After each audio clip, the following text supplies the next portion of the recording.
അസ്സലാമു അലൈക്കും വറഹ്മത്തുള്ളാഹി തആല വബറകാതുഹു. ഹസീനയെയും അനീഷിനെയും കൊണ്ട് ബാംഗ്ലൂരിൽ നിന്ന് റിസ്വാൻ വക്കീലും ടീമും പുറപ്പെടുകയാണ് കേരളത്തിലേക്ക്. അതെ, കോടതിയിലേക്ക് വിചാരണയ്ക്ക് വേണ്ടി. മുഹ്സിൻ തങ്ങളോട് കാര്യങ്ങൾ വിളിച്ചു പറഞ്ഞു. തങ്ങളെ, ഞങ്ങൾ ഇന്ന് വരുന്നുണ്ട്. ആണോ, ആയിക്കോട്ടെ, മാഷാ അല്ലാ, നല്ല രീതിയിൽ പോരി. ഏതായാലും സത്യങ്ങളൊക്കെ തെളിയട്ടെ മോളെ, അല്ലാതെ കാര്യമില്ലല്ലോ. കാലാകാലം കളവുകൾ ജയിച്ചു നടന്നാൽ പറ്റൂരല്ലോ, നമുക്ക് സത്യം കണ്ടെത്തണ്ടേ മോളെ. തങ്ങളെ, നിങ്ങൾ ദുആ ചെയ്യട്ടോ. ഇൻഷാ അല്ലാ, തീർച്ചയായും മോളെ, ഞാൻ ദുആ ചെയ്യുന്നുണ്ട്. എന്നാൽ ഈ സമയം അതാ റിസ്വാൻ വക്കീലും ഭർത്താവ് സഫീറും പോയതിനു ശേഷം വല്യമ്മയും ആയിഷയും റിസ്വാൻ വക്കീലിൻ്റെ വീട്ടിൽ ഒറ്റക്കായിരുന്നു. എന്താ നവകുട്ടിയാള് ഇനി വരാനായില്ലേ? അവ എന്ന് വിളിക്കൂട്ടെ, വിളിക്കണോണ്ട് ഇപ്പം എന്നാലിപ്പോൾ 3-4 ദിവസമായില്ലേ. എന്നാലും ഇപ്പോൾ ഒരു ഇടങ്ങാറ്. ആമിമോളും ചോദിക്കുന്നുണ്ട്, എവിടെയാണ് ആപ്പാപ്പ എന്നൊക്കെ ചോദിക്കുന്നുണ്ട്. ആ, വരും മോളെ കേട്ടോ, അവരിപ്പോൾ വരും, ഇന്ന് വരും എന്നാ പറഞ്ഞത്. വല്യമ്മ അതാ പേരക്കുട്ടിയെ സമാധാനിപ്പിച്ചു. എന്നാൽ ഈ സമയം പുലർച്ചെ കഴിഞ്ഞ് ഉച്ചയുടെ ചൂട് ജയിലിൻ്റെ കോൺക്രീറ്റ് മതിലുകളെ തൊട്ടുരുകിക്കൊണ്ടിരിക്കുന്നു. എന്നാൽ ആ സ്ത്രീ ജയിലിനകത്ത് മറ്റൊരു ലോകമായിരുന്നു. ഒരു മൂലയിൽ ചില തടവുകാർ ജോലി ചെയ്യാൻ തുടങ്ങിയിരിക്കുന്നു. മറ്റൊരിടത്ത് ചിലർ തങ്ങളുടെ ശിക്ഷാ ദിവസങ്ങൾ എണ്ണിക്കൊണ്ട് മൗനമായിരിക്കുന്നു. അപ്പോഴാണ് അകലെ നിന്നും വലിയൊരു ശബ്ദം ഉയർന്നത്. വഴി മാറൂ, കുഞ്ഞിക്കതി വരുന്നുണ്ട്. ആ ഒരു വാക്ക് മതി. അതുവരെ സംസാരിച്ചു കൊണ്ടിരുന്ന പല സ്ത്രീകളും പെട്ടെന്ന് എഴുന്നേറ്റു. പലരും പറഞ്ഞു, വന്നപ്പോൾ എന്തായിരുന്നു, ഇപ്പോൾ ഇവിടുത്തെ നേതാവാണെന്ന വിചാരം. ഒരു ടീമിൻ്റെ നേതാവാണ് അവർ. ഇങ്ങനെ ഉണ്ടാവുമല്ലോ പെണ്ണുങ്ങൾ. പലരും അങ്ങനെയും പറഞ്ഞു. എന്നാൽ ചിലർ തല കുനിച്ചു, ചിലർ ഭയത്തോടെ കൈകൂപ്പി, ചിലർ മുഖത്തേക്ക് പോലും നോക്കാൻ ധൈര്യപ്പെട്ടില്ല. കാരണം ഈ ജയിലിൽ നിയമങ്ങൾ പറയുന്നത് ഉദ്യോഗസ്ഥരാണെങ്കിലും പല കാര്യങ്ങളിലും അവസാന വാക്ക് പറയുന്നത് കുഞ്ഞിക്കതിയാണ് എന്നാണ് അവരുടെയൊക്കെ വിശ്വാസം. കാരണം അവരൊന്നിനും മടിക്കാത്ത സ്ത്രീയാണത്രേ. അതെ, അവർ പറഞ്ഞേ കേട്ടുന്നില്ലെങ്കിൽ കൊല്ലാൻ വരെ അവർ മുതിരുമെന്ന് പറഞ്ഞിട്ടുണ്ട്. അതുകൊണ്ട് പലർക്കും കുഞ്ഞിക്കതിയെ പേടിയാണ്. അന്ന് മറ്റൊരു പെണ്ണുമായി അടിയുണ്ടാക്കിയതിൻ്റെ ക്ഷീണം ആ പെണ്ണിന് ഇപ്പോഴും മാറിയിട്ടില്ല. പേടിയാണ്. കഴുത്തിൽ വിലപിടിപ്പുള്ള ഒരു ഷാള്, കൈകളിൽ സ്വർണ്ണ നിറമുള്ള വളകൾ, വിലപിടിപ്പുള്ള കല്ലുകൾ പതിച്ച ചുരിദാറ്, വില കൂടിയ വാച്ച്, പോരാത്തതിന് അതാ പുതിയൊരു ഐഫോണും. ഐഫോൺ 70 Pro Max ആണോ അതോ 18 ആണോ, അത് ഇറങ്ങിയോ എന്ന് വരെ പലരും അത്ഭുതപ്പെട്ടു. സാധാരണ തടവുകാലിയെ പോലെയല്ല, ഒരു വലിയ നേതാവിനെ പോലെയായിരുന്നു അവരുടെ നടത്തം. അവളുടെ ഇരുവശങ്ങളിലും 4-5 സ്ത്രീകളെ, പിന്നെ കുറച്ച് ആണുങ്ങളും. അവർ കൂട്ടാളികളോ അനുയായികളോ സേവകരോ ആർക്കും വ്യക്തമായിരുന്നില്ല. ചേച്ചി, ഒരു യുവതി വിനയത്തോടെ വിളിച്ചു. കുഞ്ഞിക്കതിയെ ഒന്ന് തിരിഞ്ഞു നോക്കി. എന്താ? എൻ്റെ വീട്ടിൽ നിന്ന് വന്ന അപേക്ഷ. അവൾ പറഞ്ഞു തീരും മുമ്പേ കുഞ്ഞിക്കതിയ മുഖം ചുളിച്ചു. നിന്നെ സഹായിക്കാനേ എനിക്ക് വേറെ പണിയില്ലേ, ആദ്യം നീ ആരാണെന്ന് മനസ്സിലാക്ക്. ആ പെൺകുട്ടിയുടെ കണ്ണുകൾ നിറഞ്ഞു. അതെ, ഒരു പക്ഷേ സഹായം വല്ലതും കിട്ടുമെന്ന് വിചാരിച്ചിട്ടായിരിക്കും അങ്ങനെ പറഞ്ഞത്. അടുത്തു നിന്ന് മറ്റൊരു സ്ത്രീ അവളെ വലിച്ചു മാറ്റി. മിണ്ടരുത്, അല്ലെങ്കിൽ നിനക്കാണ് പ്രശ്നം. അവിടെ നിന്നിരുന്ന ചില വനിതാ വാർഡന്മാർ ഇതെല്ലാം കണ്ടു. പക്ഷേ അവരുടെ കണ്ണുകളിൽ പ്രതിഷേധമുണ്ടായിരുന്നില്ല, പകരം ഭയം. കാരണം കുഞ്ഞിക്കതിക്ക് പുറത്തും അകത്തും സ്വാധീനമുള്ള ആളുകൾ ഉണ്ടെന്ന കാര്യം എല്ലാവർക്കും അറിയാമായിരുന്നു. ഒരു മുതിർന്ന വാർഡൻ മെല്ലെ പറഞ്ഞു, ഇങ്ങനെയൊരു തടവുകാർ ജയിലിൽ ജീവിക്കുന്നത് ഞാൻ സർവീസിൽ കണ്ടിട്ടില്ല. മറ്റൊരാൾ പതുക്കെ മറുപടി പറഞ്ഞു, സാർ, ശബ്ദം കുറച്ച്. കാരണം ചുമരുകൾക്ക് ഇവിടെ ചെവികളുണ്ട്. ഓരോ ഒറ്റി കൊടുക്കാൻ ഓരോരുത്തരും ഇവിടെ ഉണ്ടാവേ, ഒന്നും പറയാൻ പറ്റൂല. കുഞ്ഞിക്കതി അത് കേട്ടെങ്കിലും ഒന്നും പറഞ്ഞില്ല. മുഖത്തൊരു പുഞ്ചിരി മാത്രം, അഹങ്കാരം നിറഞ്ഞ ഒരു പുഞ്ചിരി. പെട്ടെന്നവർ നിന്നു. വാ, കൂട്ടാളികളോട് അവർ പറഞ്ഞു. എവിടേക്കാണ്? പുരുഷൻ ജയിലിൻ്റെ ആ ഭാഗത്തേക്ക്. അവിടേക്ക് എന്തിന്? കുഞ്ഞിക്കതിയുടെ കണ്ണുകൾ ചുവന്നു. എൻ്റെ മരുമകൻ അവിടെയല്ലേ, നവാസ്. അവനെ ഒന്ന് എനിക്ക് വിശദമായി കാണാൻ. ആ പേര് കേട്ടപ്പോൾ കൂട്ടാളികൾ പരസ്പരം നോക്കി. ഇന്ന് എനിക്ക് അവിടെ കാണണം. വാർഡന്മാർക്ക് ഉത്തരവ് കിട്ടി. വലിയ ഇരുമ്പ് ഗേറ്റുകൾ ഒന്നൊന്നായി തുറന്നു. ഓരോ വാതിലും തുറക്കുമ്പോഴും മുഴുവൻ ജയിലും വിറക്കുന്ന ശബ്ദം. കുഞ്ഞിക്കതിയ രാജകീയമായ ഭാവത്തിൽ നടന്നു. പിന്നിൽ അനുയായികൾ, മുന്നിൽ ഉദ്യോഗസ്ഥർ. അവളെ അനുഗമിച്ചുകൊണ്ട് ആ സംഘം പുരുഷ ജയിലിൻ്റെ പ്രത്യേക സെല്ലുകൾ ഉള്ള ഭാഗത്തേക്ക് നീങ്ങി. അവിടെ ഒരു സെല്ലിനകത്ത് മറ്റൊരു ലോകമായിരുന്നു. നവാസ് ഒരു ചെറിയ പായമേൽ സുജൂദിൽ കിടക്കുകയായിരുന്നു. സുജൂദിൽ കിടന്ന് നമസ്കരിക്കുകയായിരുന്നു.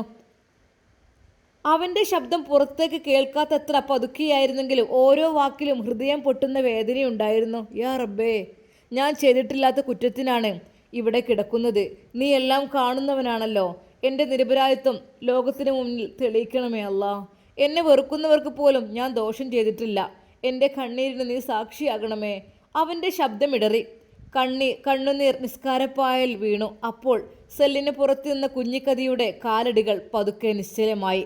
ഇത്ര നേരം അഹങ്കാരത്തോടെ നടന്നിരുന്ന അവർ ഒരു നിമിഷം പോലും ഇമ വെട്ടാതെ നവാസിനെ നോക്കി നിന്നു. സെൻട്രൽ ജയിലിൻ്റെ തണുത്ത ഇരുണ്ട സന്ദർശക മുറി. ഇരുമ്പഴികൾക്കപ്പുറം മങ്ങിയ വെളിച്ചത്തിൽ സെല്ലിൻ്റെ ഒരു മൂലയിൽ നിലത്തി വിരിച്ച പഴയൊരു പായിൽ നവാസ് നിസ്കരിക്കുകയാണ്.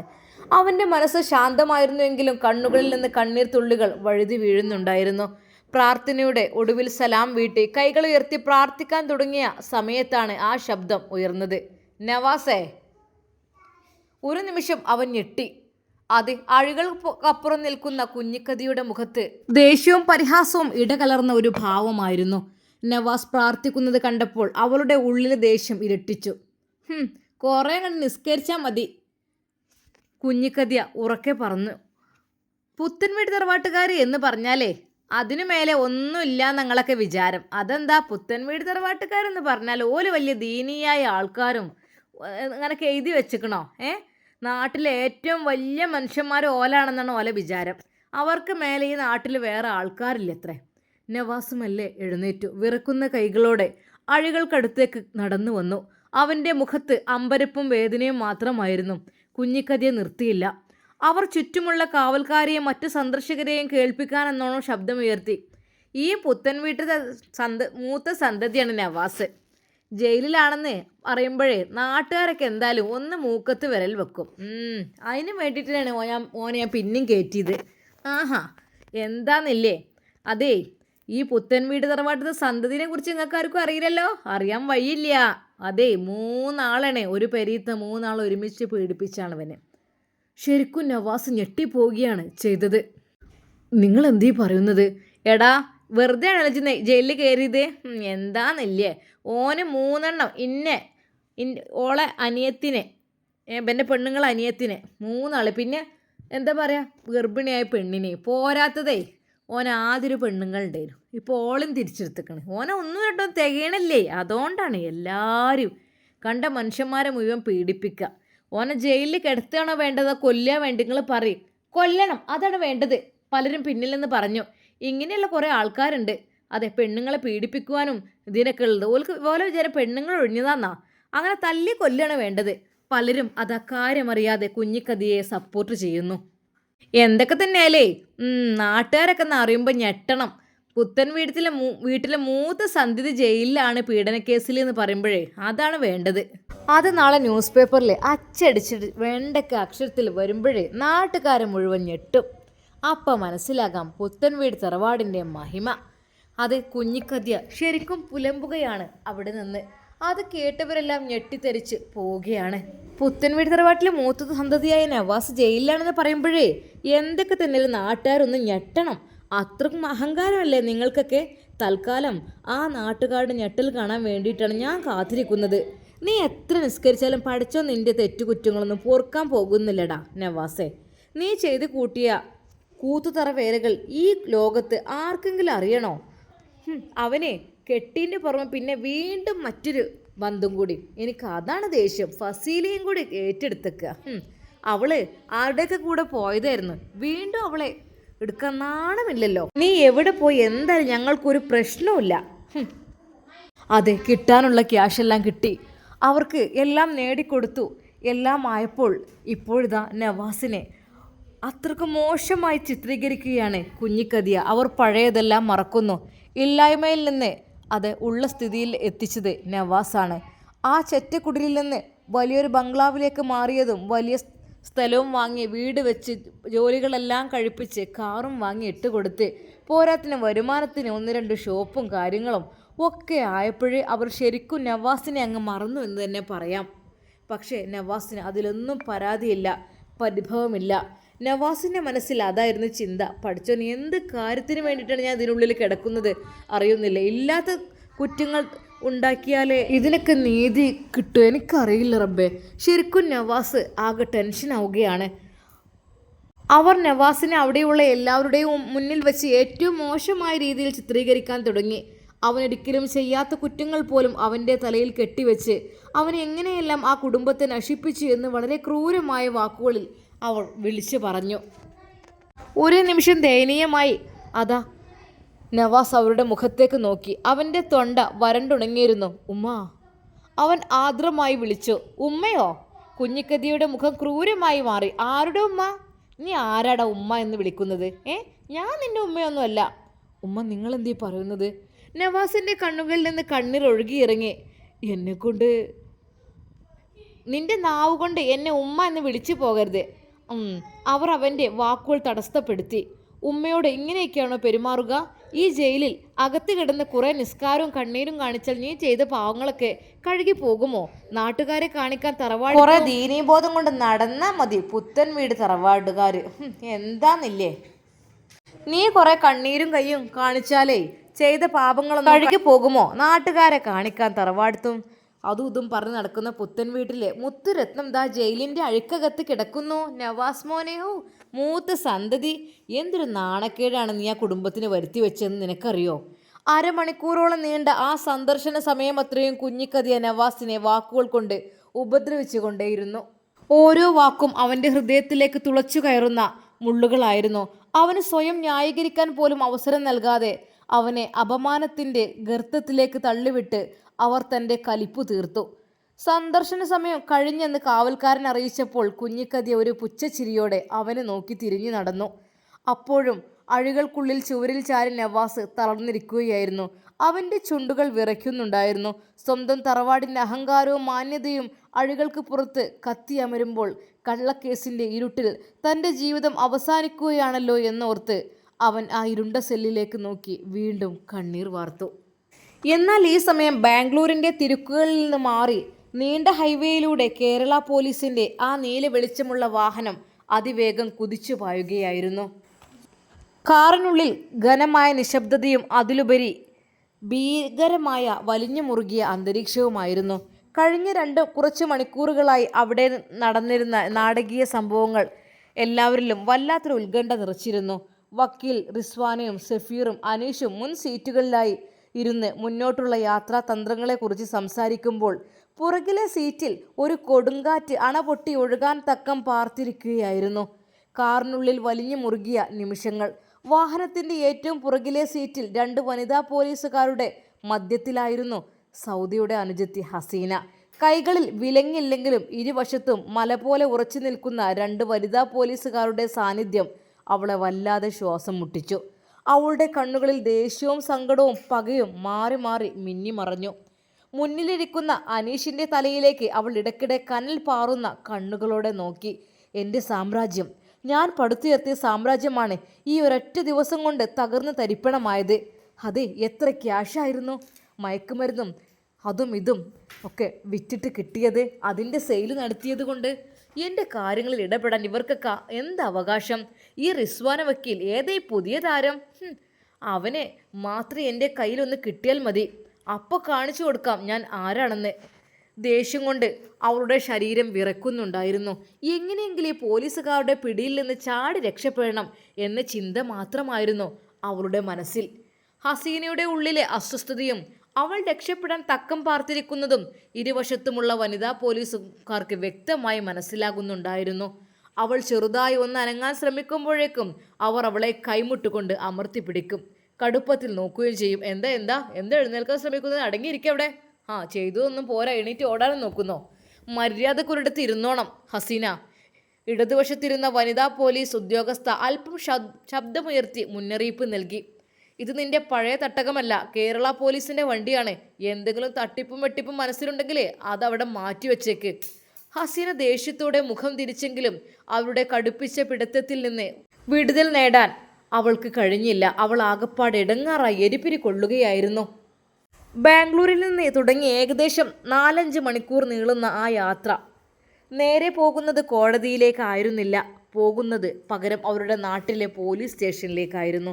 ഈ കേസിൻ്റെ മുഴുവൻ ഗതിയും മാറ്റിയെഴുതാൻ ഒരുങ്ങി നിൽക്കുന്നത് വിഷ്ണു സാറാണ്. അതെ, നജീബ് സാറിന് ആ സ്റ്റേഷനിലേക്ക് കയറി വരാൻ പോലും ഇപ്പോൾ അർഹതയില്ലാത്ത വിധം കാര്യങ്ങൾ കൈവിട്ടു പോയിരിക്കുന്നു. കുഞ്ഞിക്കഥയുടെ പണം വാങ്ങി കാര്യങ്ങൾ സെറ്റാക്കി വച്ചിരിക്കുന്ന ആ ചാരൻ IPS വിഷ്ണു തന്നെയാണ് ഈ കേസ് ഏറ്റെടുത്തിരിക്കുന്നത്. മുന്നിലെ സീറ്റിലിരുന്ന് വക്കീൽ റിസ്വാന പുറത്തെ ഇരുട്ടിലേക്ക് നോക്കി ചിന്തിക്കുകയായിരുന്നു. ഈ യാത്ര അവസാനിക്കുന്നത് ഒരു സാധാരണ സ്റ്റേഷനിലേക്കല്ല, മറിച്ച് വലിയൊരു ചതിക്കുഴിയിലേക്കാണെന്ന് അത് അവൾക്ക് നന്നായി അറിയാമായിരുന്നു. അവസാനം ദീർഘനേരത്തെ യാത്രയ്ക്ക് ശേഷം ആ പോലീസ് വാഹനം സ്റ്റേഷൻ്റെ മുറ്റത്തേക്ക് വന്നു നിന്നു. വണ്ടിയുടെ എഞ്ചിൻ ഓഫായപ്പോൾ ഹസീനയുടെ കണ്ണുകളിൽ ഒരേ സമയം ഭയവും അതിലേറെ പ്രതികാരത്തിൻ്റെ തീജ്വാലകളും ആളിപ്പടരുന്നുണ്ടായിരുന്നു. കേരള പോലീസിൻ്റെ വാഹനം സ്റ്റേഷൻ്റെ മുറ്റത്ത് വന്നു നിന്നപ്പോൾ രാത്രിയുടെ നിശബ്ദതയെ ഭേദിച്ച് സൈറൺ മുഴങ്ങി. വാതിലുകൾ തുറന്നതോടെ അന്തരീക്ഷത്തിലെ വലിഞ്ഞു മുറുകിയ പിരിമുറുക്കം ഇരട്ടിയായി. മുന്നിലെ സീറ്റിൽ നിന്ന് റിസ്വാൻ വക്കീലും അനീഷും സഫീറും പുറത്തിറങ്ങി. പുറകിലെ വാതിൽ തുറന്ന് വനിതാ പോലീസുകാർ ഹസീനയെ പുറത്തിറക്കാൻ ശ്രമിച്ചപ്പോഴേക്കും അവൾ മനഃപൂർവ്വം കാലിടുന്നതുപോലെ അഭിനയിച്ച് താഴേക്ക് വീഴാൻ പോയി. തക്കം പാർത്ത ആ നിമിഷം, എൻ്റെ കാല്! ഹസീന വേദനിച്ചുകൊണ്ട് നിലവിളിക്കുന്ന പോലെ അഭിനയിച്ചു. അവളെ പിടിച്ചെഴുന്നേൽപ്പിക്കുവാനായി ഒരു വനിതാ പോലീസ് ഉദ്യോഗസ്ഥ താഴേക്ക് കുനിഞ്ഞ ആ സെക്കൻഡിൽ ഹസീന തൻ്റെ സർവ്വശക്തിയുമെടുത്ത് അവരെ തള്ളി മാറ്റി. തൊട്ടടുത്ത് നിന്ന് രണ്ടാമത്തെ പോലീസുകാരിയെ വലിച്ചു മുന്നിലിരുന്ന ഷഫീറിൻ്റെ മേലേക്ക് തള്ളിയിട്ട് അവൾ സ്റ്റേഷൻ്റെ ഇരുണ്ട പിൻവശത്തേക്ക് ജീവനം കൊണ്ടോടി. പിടിക്കവളെ! ഓടിപ്പോകുന്നത് അവൾ! വനിതാ പോലീസുകാർ ബഹളം വെച്ചു. വർഷങ്ങളായി ആ നാടിൻ്റെ വഴികളും ഇടവഴികളും നന്നായി അറിയാവുന്ന ഹസീനക്ക് പോലീസ് സ്റ്റേഷൻ്റെ പിൻവശത്തെ മതിൽ ചാടിക്കടന്നാൽ തൊട്ടടുത്ത തോട്ടത്തിലൂടെ രക്ഷപ്പെടാമെന്ന് കൃത്യമായ കണക്ക് കൂട്ടലുകളുണ്ടായിരുന്നു. ഇരുട്ടിൻ്റെ മറവിൽ അവൾ വേഗത കൂട്ടി. എന്നാൽ ഹസീനയുടെ ചടുലമായ നീക്കം കണ്ട് മറ്റുള്ളവർ പതറിയപ്പോഴേക്കും വക്കീൽ റിസ്വാന മാത്രം ശാന്തനായി ഇരുന്നു. അവൾ രക്ഷപ്പെടാൻ സാധ്യതയുള്ള പിൻവശത്തെ മതിലിൻ്റെ ദിശ അവർ നേരത്തെ തന്നെ മനസ്സിൽ കണക്ക് കൂട്ടിയിരുന്നു. അനീഷേ, ഷഫീർ, അങ്ങോട്ട് ഓടണ്ട, അവൾ ആ തെങ്ങിൻ തോപ്പിലേക്ക് പോകൂ, റിസ്വാന ഉച്ചത്തിൽ വിളിച്ചു പറഞ്ഞു. ഹസീന സ്റ്റേഷൻ്റെ പിന്മതിലിനടുത്തെത്തി ഉയരമുള്ള മതിലിലേക്ക് കയറിപ്പറ്റാൻ ആഞ്ഞു ചാടിയ നിമിഷം ഇരുട്ടിൽ നിന്ന് ഉയർന്നു വന്ന ഒരു ശക്തമായ കൈ അവളുടെ കൈത്തണ്ടകിൽ മുറുകെ പിടിച്ചു. എങ്ങോട്ടാ ഹസീന ഇത്ര തിടുക്കത്തിൽ? ശരിക്കും അത് റിസ്വാന വക്കീൽ പിടിച്ചത് കണ്ട് ഞെട്ടിപ്പോയി. കാരണം കാണുവാൻ അത്ര വലിയ തടിയും വണ്ണവും വലിപ്പമൊന്നും ഇല്ലെങ്കിലും അവരുടെ ശക്തി അതൊരു സംഭവം തന്നെയായിരുന്നു. പിടിക്കപ്പെട്ടുവെന്ന് മനസ്സിലായതോടെ ഹസീനയുടെ നിയന്ത്രണം തീർത്തും വിട്ടു. അവൾ കയ്യിലിരുന്ന വാച്ച് കൊണ്ട് റിസ്വാന വക്കീലിൻ്റെ കയ്യിൽ ആഞ്ഞു കോറാൻ ശ്രമിച്ചു. എന്നെ വിട്! നിനക്കറിയില്ല ഞാൻ ആരാണെന്ന്. എൻ്റെ സാമ്രാജ്യം തകർക്കാനെ വന്ന് നിന്നെ ഞാൻ ഇല്ലാതാക്കും, അവൾ അലറി വിളിച്ചു. പക്ഷേ റിസ്വാൻ അവളുടെ കൈകളിൽ പിടിച്ച് ഒന്ന് ചെറുതായി ഒന്ന് മുറുക്കി. അപ്പോഴേക്കും ബഹളം കേട്ട് വനിതാ പോലീസുകാരും അനീഷും അങ്ങോട്ടേക്ക് ഓടിയെത്തിയിരുന്നു. മതിയേക്കെടി നിന്റെ നാടകം! വനിതാ പോലീസ് ഉദ്യോഗസ്ഥ ദേഷ്യത്തോടെ ഹസീനയുടെ ഇരു കൈകളും പുറകിലേക്ക് തിരിച്ചു പിടിച്ച് വിലങ്ങ് വെച്ചു. കേരള പോലീസിൻ്റെ കണ്ണ് വെട്ടിച്ചിട്ട് ചാടാമെന്ന് വിചാരിച്ചോ? ഹസീന ആകെ തളർന്നു പോയിരുന്നു. ദേഷ്യവും അപമാനവും കൊണ്ട് അവൾ അനീഷിനെയും റിസ്വാനെയും കനൽ പാറുന്ന കണ്ണുകളോടെ നോക്കി. അവളിലെ അഹങ്കാരത്തിൻ്റെ സാമ്രാജ്യം ആ മണ്ണിൽ വീണിടുകയായിരുന്നു. വനിതാ പോലീസുകാർ അവളെ ബലമായി പിടിച്ച് സ്റ്റേഷൻ്റെ അകത്തേക്ക് വലിച്ചിഴച്ച് കൊണ്ടുപോയി. സ്റ്റേഷൻ്റെ വരാന്തയിൽ വെച്ച് അവരെ കാത്തിരിക്കുന്ന ചാരൻ IPS വിഷ്ണു സാറിൻ്റെ മുന്നിലേക്കാണ് അവളെ അവർ തള്ളിയിട്ടത്. വിഷ്ണു സാറിൻ്റെയും റിസ്വാനിൻ്റെയും കണ്ണുകൾ തമ്മിൽ കോർത്തപ്പോൾ ആ സ്റ്റേഷൻ വലിയൊരു നിയമയുദ്ധത്തിന് വേദിയാകുവാൻ പോവുകയാണെന്നുള്ളത് ഉറപ്പായി. വിലങ്ങിട്ട ഹസീനയെയും കൊണ്ട് വനിതാ പോലീസുകാർ അകത്ത് കയറുമ്പോൾ സ്റ്റേഷൻ്റെ നടുമുറ്റത്ത് ഒരു വശത്തെ കസേരയിൽ കാലിന്മേൽ കാൽ കയറ്റി കയ്യിലൊരു സിഗരറ്റുമായി ഇരിക്കുകയായിരുന്നു ചാരൻ IPS വിഷ്ണു. അവിടെ ഉണ്ടായിരുന്ന അന്തരീക്ഷം പെട്ടെന്ന് തണുത്തുറഞ്ഞു. വിഷ്ണു സാറിൻ്റെ മുഖത്ത് തികച്ച പുച്ഛവും അഹങ്കാരവുമായിരുന്നു. കയ്യിലെ സിഗരറ്റ് ഒരൊറ്റ വലി കൂടി വലിച്ച് പുകവായുവിലേക്ക് വിട്ടുകൊണ്ട് അയാൾ കസേരയിൽ നിന്ന് പതുക്കെ എഴുന്നേറ്റു. കൊള്ളാം, പ്രതി ഓടിപ്പോവുകയാണല്ലേ? പ്രതി പിടിച്ചാൽ കിട്ടാത്ത പ്രതിയാണല്ലേ? നിങ്ങൾ വിചാരിച്ച പോലെ ലോക്കൽ പ്രതിയല്ല എന്നർത്ഥം. എന്തൊക്കെ തന്നെയാലും കുറേ ദൂരം താണ്ടി ഒടുവിൽ ഇര കൂട്ടിനെത്തിയല്ലോ, വിഷ്ണു സാർ തികഞ്ഞ ആക്ഷേപഹാസ്യത്തോടെ പറഞ്ഞു. അയാൾ വിരലുകൾക്കിടയിലെ സിഗരറ്റ് നിലത്തേക്കിട്ട് ബൂട്ട് കൊണ്ട് ചവിട്ടി മെതിച്ചു. അയാൾ അല്പം മുന്നോട്ട് വന്ന് വക്കീൽ റിസ്വാനയുടെ മുന്നിൽ വന്നു നിന്നു. റിസ്വാന വക്കീൽ അല്ലേ പേര്? തികച്ചും ഒരു കളിയാക്കുന്ന രീതിയിലാണ് വിഷ്ണു സാറ് റിസ്വാന വക്കീലിനെ എതിരേറ്റത്. നിങ്ങളുടെ മിടുക്കുകൊണ്ട് പലതും സംഭവിച്ചു അല്ലേ? യെസ്. റിസ്വാന വക്കീൽ, കർണാടക അതിർത്തി കടന്ന് നീ വലിയൊരു ഹീറോ ചമഞ്ഞ് ഇങ്ങോട്ട് പോന്നപ്പോൾ വിചാരിച്ചു കാണും കളി നിൻ്റെ കയ്യിലാണെന്ന്. പക്ഷേ ഇതെൻ്റെ സ്റ്റേഷനാണ്. ഇവിടെ കളി തുടങ്ങുന്നതും ഒടുങ്ങുന്നതും ഞാൻ പറയുമ്പോഴാണ്. വിഷ്ണുവിൻ്റെ ശബ്ദത്തിൽ ഭീഷണിയുടെ സ്വരമുണ്ടായിരുന്നു. റിസ്വാൻ ഒരു നിമിഷം ശാന്തയായി വിഷ്ണുവിൻ്റെ കണ്ണുകളിലേക്ക് തന്നെ നോക്കി. അവളുടെ മുഖത്ത് ലേശം പോലും ഭയമുണ്ടായിരുന്നില്ല. ഒരു നേർത്ത പുഞ്ചിരിയോടെ അവൾ തൻ്റെ കോട്ടിൻ്റെ ബട്ടൺ അഴിച്ചു. എന്നാൽ റിസ്വാൻ വക്കീൽ പറഞ്ഞു, സാറേ നിങ്ങൾക്ക് തെറ്റി വിഷ്ണു സാറേ. റിസ്വാൻ ശബ്ദം അല്പം കടുപ്പിച്ചുകൊണ്ട് പറഞ്ഞു, ഇത് നിങ്ങളുടെ സാമ്രാജ്യവുമല്ല, കുഞ്ഞിക്കരിയെ തന്ന പണത്തിൻ്റെ മഹാത്മ്യത്തിൽ നിങ്ങൾ ഉണ്ടാക്കിയെടുത്ത ചാര സാമ്രാജ്യവുമല്ല. ഇത് ഇന്ത്യയിലെ നിയമം നടപ്പാക്കേണ്ട ഒരു പോലീസ് സ്റ്റേഷനാണ്. എന്നാൽ ദേഷ്യത്തോടെ വിഷ്ണു സാറ്, അതേ നീ എന്നെ നിയമം പഠിപ്പിക്കാൻ വരണ്ട. വിഷ്ണു സാർ ദേഷ്യം കൊണ്ട് ശബ്ദമുയർത്തി റിസ്വാന വക്കീലിന് നേരെ വിരൽ ചൂണ്ടി. ഈ കേസിൻ്റെ IO, അതായത് ഇൻവെസ്റ്റിഗേഷൻ ഓഫീസർ, അത് ഞാനാണ്. കേസ് ഡയറി എഴുതുന്നതും ചാർജ് ഷീറ്റ് നൽകുന്നതും ഞാനാണ്. കുഞ്ഞിക്കതിയുടെ മേൽ വീണ ഒരു ഓട്ടപ്പാട് പോലും മായ്ച്ച് കളയാൻ എനിക്ക് സെക്കൻഡുകൾ മതി. നിനക്ക് അതിലെന്തെങ്കിലും ചെയ്യാൻ പറ്റുമെങ്കിൽ പോയി കേസ് കൊടുക്ക് വക്കീലേ. റിസ്വാന വക്കീൽ ഒരടി മുന്നോട്ട് വെച്ചു. അയാളുടെ വിരൽ ചൂണ്ടിയ കയ്യിന് നേരെ നോക്കിക്കൊണ്ട് പറഞ്ഞു, കുഞ്ഞിക്കതിയുടെ കയ്യിൽ നിന്ന് എത്ര രൂപ വാങ്ങിയാണ് നിങ്ങൾ ഈ കാക്കി കുപ്പായത്തിൻ്റെ അന്തസ്സ് പണയം വെച്ചതെന്ന് എനിക്ക് നല്ല ബോധ്യമുണ്ട് വിഷ്ണു സാറേ. റിസ്വാന വക്കീൽ വിഷ്ണു സാറുവിൻ്റെ കണ്ണുകളിലേക്ക് സൂക്ഷിച്ചു നോക്കിക്കൊണ്ട് പറഞ്ഞു, നജീബ് സാറിനെ ഭീഷണിപ്പെടുത്തി മാറ്റി നിർത്തിയ ശേഷം ഈ കേസ് സ്വന്തം കയ്യിലാക്കിയത് നിങ്ങളുടെ ഈ അഹങ്കാരം കൊണ്ടാണ്. പക്ഷേ ഒരു കാര്യം ഓർത്തോ, കോടതിയിൽ കേസ് വരുമ്പോൾ കുഞ്ഞിക്കതിയുടെ പണമല്ല, ഞാൻ കൊണ്ടുവരുന്ന തെളിവുകളാണ് സംസാരിക്കാൻ വേണ്ടി പോകുന്നത്. വിഷ്ണുവിൻ്റെ മുഖത്ത് ഒരു നിമിഷം പരിഭ്രമം മിന്നിമറഞ്ഞു. പക്ഷേ അത് മറയ്ക്കാൻ അയാൾ ഉറക്കെ ചിരിക്കുവാൻ ശ്രമിച്ചു. തെളിവോ? ഏത് തെളിവ്? ഈ ഹസീനയെ വെച്ച് നീ എന്തൊക്കെ തടുക്കാൻ നോക്കിയാലും നാളെ നേരം വെളുക്കുമ്പോൾ കഥ മാറും. അതെ, ഹസീനയെ പിടിക്കാനാണ് നീ ഇത്ര ഗതികെട്ട് അവിടെ നിന്നത്. എന്ത് കാര്യത്തിന്? അപ്പോഴേക്കും പിന്നിൽ നിന്നിരുന്ന അനീഷ് മുന്നോട്ട് വന്നു. നിങ്ങൾ എത്ര മൂടി വെക്കാൻ ശ്രമിച്ചാലും സത്യം പുറത്തു വരും വിഷ്ണു സാറേ. കുഞ്ഞിക്കതിയുടെ പണത്തേക്കാൾ വലിയ ശക്തി ഈ നാടിൻ്റെ നീതിക്കുണ്ട്. വിഷ്ണു സാർ വനിതാ പോലീസുകാരിലേക്ക് തിരിഞ്ഞു. അതെ, ഇവളെ തൽക്കാലം ആ ലോക്കപ്പിൽ ചെയറിട്ടിരുത്ത്. ശരിക്കും പോലീസുകാരികൾ അന്തം വിട്ടു. ആരെയും ചെയറിട്ടിരുത്താറില്ല, എല്ലാവരെയും പിടിച്ചു വലിച്ച് തള്ളലാണ്. ഇതെന്താ ഇവൾക്ക് മാത്രം ഇത്ര പ്രത്യേകത? അതും ഇത്ര വലിയ തെറ്റുകുറ്റങ്ങളൊക്കെ ചെയ്ത് ഇവൾക്ക് തിരിച്ചിങ്ങോട്ടൊരു ചോദ്യം വേണ്ട, മനസ്സിലായല്ലോ? അവൾ എന്ത് ചെയ്യണമെന്ന് ഞാൻ തീരുമാനിച്ചോളാം. ഓക്കെ. എന്നാൽ ഈ സമയം അതാ അനീഷിൻ്റെ വീട്ടുകാർ പഴയൊരു പരാതി കൊടുത്തിരുന്നു, തങ്ങളെ മോനെ കാണാനില്ല എന്നുള്ളത്. അതിനെക്കുറിച്ചുള്ള വിവരങ്ങളെല്ലാം അവിടെ എത്തിയിരുന്നു. അവനും അവിടെ എത്തി എന്നുള്ള വിവരം അതാ മാതാപിതാക്കളെ അറിയിച്ചു. കണ്ണുകളിൽ ഭയവും നെഞ്ചിൽ വേവലാതിയുമായി വന്ന മാതാപിതാക്കൾ ബെഞ്ചിലിരിക്കുന്ന മകനെ കണ്ടതും ഓടിച്ചെന്ന് അവനെ കെട്ടിപ്പിടിച്ചു. പൊന്നു മോനെ അനീഷേ. അമ്മ അവൻ്റെ മുഖം കൈകളിൽ പിടിച്ച് പൊട്ടിക്കരഞ്ഞു. ഞങ്ങൾ എത്രമാത്രം ഭയന്നു പോയെന്നറിയാമോടാ? നിനക്കൊന്നും പറ്റിയില്ലല്ലോ അല്ലേ? അച്ഛൻ അവൻ്റെ തലയിൽ തഴുകിക്കൊണ്ട് വിറക്കുന്ന ശബ്ദത്തിൽ പറഞ്ഞു. എവിടേക്കാടാ ഞങ്ങൾ നിന്നെ തിരഞ്ഞത്? ഞങ്ങളുടെ ജീവൻ തന്നെ പോകുന്ന അവസ്ഥയായിരുന്നു മോനെ.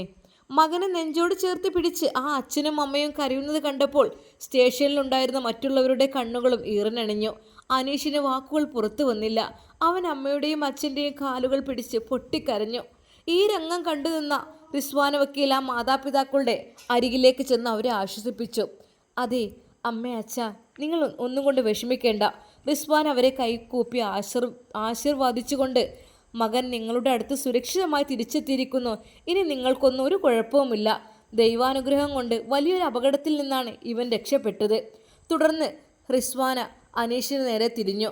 അവനോടൊപ്പം ഷഫീറും ചേർന്ന് നിന്ന് അവന് ജീവിതത്തിലെ ഏറ്റവും വലിയ പാഠങ്ങൾ പകർന്നു നൽകാൻ തുടങ്ങി. മോനെ അനീഷേ, റിസ്വാൻ അവൻ്റെ കണ്ണുകളിലേക്ക് നോക്കി പറഞ്ഞു. ഇനി മാതാപിതാക്കളെയൊക്കെ നോക്കി വളരെ നല്ല രീതിയിൽ ജീവിക്കണം കേട്ടോ. ഇനി ഒരിക്കൽ പോലും ഇതുപോലെ ചതിക്കുഴികളിൽ വീണു പോവരുത് കേട്ടോ. പണത്തിൻ്റെയും പെണ്ണിൻ്റെയും വ്യാജലോകം കാട്ടി നിന്നെപ്പോലുള്ള ചെറുപ്പക്കാരെ വീഴ്ത്താൻ പലരും കാത്തിരിപ്പുണ്ട്. ചെറുതായി ഒന്ന് പിഴച്ചാൽ മയക്കുമരുന്നിൽ മറ്റ് പല ചതികളിലും കെട്ടിട്ട് നമ്മുടെ ജീവിതം തന്നെ ഇല്ലാതായി മാറും. നമ്മുടെ ജീവിതം നാം തന്നെ സംരക്ഷിക്കണം, മനസ്സിലായല്ലോ? സഫീറും അനീഷിൻ്റെ തോളിൽ തട്ടി പറഞ്ഞു. നിനക്ക് ഈ ലോകത്ത് ഏറ്റവും പ്രിയപ്പെട്ടതും വലുതും നിൻ്റെ ഈ മാതാപിതാക്കളല്ലടാ. അതുപോലെ തന്നെയാണ് ഈ മാതാപിതാക്കൾക്ക് ഏറ്റവും പ്രിയപ്പെട്ടത് നീ മാത്രമാണ്. അവരുടെ ആയുസ്സും സന്തോഷവും കളയുന്നൊരു പ്രവൃത്തിയും ഇനി നിന്റെ ഭാഗത്ത് നിന്ന് ഉണ്ടാവരുത്. റിസ്വാനയുടെയും ഷഫീറിൻ്റെയും വാക്കുകൾ അനീഷിൻ്റെ മനസ്സിൽ വലിയൊരു തിരിച്ചറിവായി ആഞ്ഞു തറച്ചു. അവൻ തലയാട്ടി. ആ പ്രായമായ മാതാപിതാക്കൾ വിതുമ്പിക്കൊണ്ട് റിസ്വാന വക്കീലിൻ്റെയും സഫീറിൻ്റെയും കൈകൾ പിടിച്ചുകൊണ്ട്, ഞങ്ങളുടെ മകനെ ഞങ്ങൾക്ക് തിരികെ തന്നതിന്, ആ ചതിയിൽ നിന്ന് അവനെ രക്ഷിച്ചതിന് ഞങ്ങൾ എത്ര നന്ദി പറഞ്ഞാലും തരില്ല വക്കീലെ, തികയൂല. അവർ കണ്ണീരോടെ നന്ദി പറഞ്ഞു. കണ്ണീര് തുടിച്ചുകൊണ്ട് ആ മാതാപിതാക്കൾ മകനെ ചേർത്ത് പിടിച്ച് വീട്ടിലേക്ക് മടങ്ങി. മടങ്ങുമ്പോൾ അവർ സ്റ്റേഷൻ പടിയിറങ്ങുമ്പോൾ അനീഷ് ഒരു നിമിഷം തിരിഞ്ഞു നിന്നു. അവർ റിസ്വാൻ വക്കീലിനെയും സഫീറിനെയും നോക്കി. അവൻ്റെ കണ്ണുകളിൽ നിന്ന് കണ്ണീർ ഒഴുകി ഇറങ്ങുന്നുണ്ടായിരുന്നു. താൻ ചെന്നുപെട്ട വലിയ ചതിക്കുഴിയിൽ നിന്നും നാശത്തിലേക്ക് നിന്നും തന്നെ ഒരു സഹോദരനെ പോലെ വീണ്ടെടുത്ത, സഹോദരിയെ പോലെ വീണ്ടെടുത്ത ആ മനുഷ്യരോടുള്ള അളവറ്റ നന്ദിയും കടപ്പാടും ആ കണ്ണുകളിൽ വ്യക്തമായിരുന്നു. അവൻ വക്കീലിനെ നോക്കി കൈകൂപ്പി. ഒരു പുതിയ മനുഷ്യനായിട്ട് തൻ്റെ മാതാപിതാക്കൾക്കൊപ്പം തുടരുവാൻ വേണ്ടി അവൻ കാത്തിരിക്കുന്നു. പെട്ടെന്നാണ് റിസ്വാൻ വക്കീൽ മോനെ അവിടെ നിന്നേ എന്ന് പറഞ്ഞു തൻ്റെ ബാഗിൽ നിന്ന് കുറച്ച് സംഖ്യ എടുത്ത് ആ പിതാവിൻ്റെ കൈകളിൽ ഏൽപ്പിച്ചു. പിതാവേ, ഇത് പിടിച്ചോളൂ. കാരണം നിങ്ങളുടെ അവസ്ഥ കണ്ടിട്ട് എനിക്ക് മോളെ ഇതൊന്നും വേണ്ട, ഞങ്ങളുടെ മോനെ നീ രക്ഷിച്ചില്ല, അതന്നെ മതി. അല്ല പിതാവ്, ഇത് പിടിക്കൂ, ഇത് പിടിക്കെൻ്റെ സന്തോഷത്തിന്. അതെ, ആ അമ്മയുടെ കൈകളിലും അച്ഛൻ്റെ കൈകളിലുമായിട്ട് അവൾ പണം കൊടുത്തു. അത്യാവശ്യത്തിനുള്ള അവർക്ക് ജീവിക്കുവാനുള്ള കുറച്ച് ദിവസമെങ്കിലും. അത് കാരണം ഇനിയിപ്പോൾ പെട്ടെന്ന് അനീഷ് ഒന്ന് സെറ്റായിട്ടൊക്കെ വേണ്ടി വരുമല്ലോ. മോനെ അനീഷ്, പിന്നെ പെട്ടെന്ന് ചിലപ്പോൾ മോനൊന്ന് വിളിപ്പിക്കൊട്ടെ കോടതിയിലേക്ക്, അപ്പോഴൊന്ന് വരണം കേട്ടോ മോനെ. ആയിക്കോട്ടെ മാഡം, എന്തായാലും തീർച്ചയായും. അങ്ങനെ അവർ യാത്ര പോകുമ്പോൾ ശരിക്കും റിസ്വാനയുടെ കണ്ണുകൾ നിറഞ്ഞു. പാവം, എന്ത് നല്ല മോനായിരുന്നു. അതെ, ആ പിതാവും മാതാവും പറയുന്ന ആപ്പിള് പോലുള്ള മോനായിരുന്നു അത്രേ. ആകെ എല്ലും തോലുമായി തിരിച്ചു വന്ന അവസ്ഥയിലാണ്. ശരിക്കും റിസ്വാൻ വക്കീൽ വിചാരിച്ചു, അതെ, നമ്മൾ മക്കളെ വളർത്തുമ്പോൾ എത്രമാത്രം കഷ്ടപ്പെട്ട് അവർക്ക് നല്ലതിന് വേണ്ടി നമ്മൾ വളർത്തും. പക്ഷേ എന്താ ചെയ്യുക, ഇങ്ങനെ ഒരു കെണികളിൽ പെട്ട് കഴിഞ്ഞാൽ ആ കുട്ടിയുടെ സ്വഭാവവും കാര്യങ്ങളും എല്ലാം ഒന്ന് മാറും. റിസ്വാൻ വക്കീൽ പറയാൻ നിൽക്കുകയായിരുന്നു അവനൊരു കൗൺസിലിംഗ് കൊടുക്കാൻ. കാരണം അവൻ്റെ മൈൻഡൊക്കെ ആകെ മാറി ഭയപ്പെടുത്തുന്നൊരു രീതിയിലാണ് അവൻ്റെ സിറ്റുവേഷൻസ് കടന്നു പോയിട്ടുള്ളത്. അപ്പോൾ ആ ഒരു കൗൺസിലിങ്ങിലൂടെ ഒരു പക്ഷേ അവന് നല്ലൊരു ജീവിതം ഉണ്ടാകാനും ചാൻസ് ഉണ്ട്. ഏതായാലും അവർക്ക് നല്ല ജീവിതം പടച്ച റബ്ബ് കൊടുക്കട്ടെ. ശരിക്കും റിസ്വാൻ വക്കീൽ പടച്ച റബ്ബിനോട് ദുആ ചെയ്തു. എന്നാൽ വിഷ്ണു സാറ് അതെല്ലാം നോക്കി കാണുന്നുണ്ടായിരുന്നു. ഇവളിപ്പോൾ പലർക്കും രക്ഷകരും പലതും ആണല്ലോ. എന്നാൽ ഹസീനയെ ഉപദ്രവിക്കാനും ഒന്നും വിഷ്ണു സാർ സമ്മതിക്കുന്നില്ല. ലോക്കപ്പിൽ കിടന്നോട്ടെ, ചോദ്യമൊന്നും ചോദിക്കണം, അവിടെ കിടന്നോട്ടെ. എന്താ സർ, സാധാരണ രീതിയിൽ വേണ്ടെന്നല്ല പറഞ്ഞത്? നിങ്ങൾക്കെന്താ ഞാൻ പറഞ്ഞാൽ കേട്ടൂടെ? ശരിക്കും വിഷ്ണു സാറിൻ്റെ ആ ഒരു സ്വഭാവം അവർക്കെല്ലാം ഏറെക്കുറെ മനസ്സിലായി. ആരോ പറഞ്ഞു അതിൽ വിഷ്ണു സാറിൻ്റെ ആളാന്ന് തോന്നുന്നു. അവർ കമ്പനിയിൽപ്പെട്ട ആളായിരിക്കും, അല്ലാതെ ഒരിക്കൽ പോലും അങ്ങനെ അയാൾ ചെയ്യില്ല. അയാൾ ആരെങ്കിലും കിട്ടി നിരപരാധികളെ കിട്ടി ഇടിച്ച് പൂസാക്കുന്ന ആളാണ്. ഇയാളെ കണ്ടില്ലേ, നവാസിനെ? നജീബ് സാറായിരുന്നു ഈ ഒരു കേസ് അന്വേഷിച്ചത്. അദ്ദേഹത്തെ മാറ്റി നവാസ് സാറ് വന്നപ്പോൾ അയാളെ മുഖം നോക്കി കുത്തുമായിരുന്നു ആ ഒരു മോതിരം കൊണ്ട്. എന്താ സാധനമെന്നോ? ഇപ്പോൾ കണ്ടില്ലേ, അവരെ തൊടാൻ സമ്മതിക്കുന്നില്ല. നോക്കാലോ, നമുക്ക് എവിടം വരെ വിഷ്ണു സാറിൻ്റെ ലോകം എത്തും നോക്കാലോ. ശരിക്കും ആ ലോക്കപ്പിലെ വനിതാ പോലീസുമാർക്ക് തന്നെ വല്ലാത്തൊരു സംശയം തോന്നുകയാണ്. എന്തൊക്കെ തന്നെയാലും ഇൻഷാ അല്ലാഹ് ബാക്കി കോടതിയിൽ വെച്ച് കാണാം. അപ്പോൾ അറിയാം എല്ലാം. അതുവരേക്കും എല്ലാവർക്കും അസ്സലാമു അലൈക്കും വറഹ്മത്തുള്ളാഹി തആല വബറകാതുഹു.